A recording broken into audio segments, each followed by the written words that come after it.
We've heard about the great science that can be done with humans on Mars, and we've heard about the technologies we need to make this happen. But there's something critical here, and that's the actual people that we're trying to get to Mars.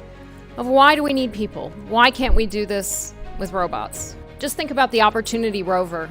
It's been on the surface now for over a decade, which is completely amazing, returning science that whole time.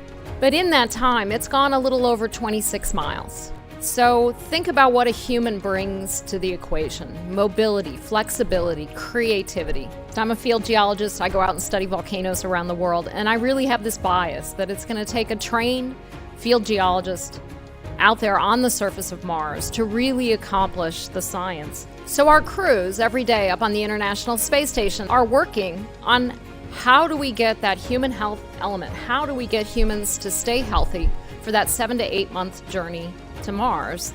And we know from our experience on the space station that we can do this, but we are also well aware of the numerous health effects. Well, it turns out with the current protocols we're using on the ISS with the astronauts, if they exercise about an hour and a half a day, most of them can return to Earth with about the same bone density and muscle strength as they left with. Nutrition. A lot of how we stay healthy has to do with what we put into our bodies. How do we ensure that astronauts on that journey to Mars can have fresh food? So just in the past year, we've been running an experiment called Veggie, where we grew lettuce on the space station. The astronauts ate it. They said it tasted fine. So we're doing things to really push what we understand about plant biology, translate that into how plants behave in microgravity, to really understand better how we can grow plants in space. Ocular health. The astronauts have a syndrome where some astronauts come back with some visual impairment. So what is causing the ocular problems? We don't know. We're working on it every day on the ISS.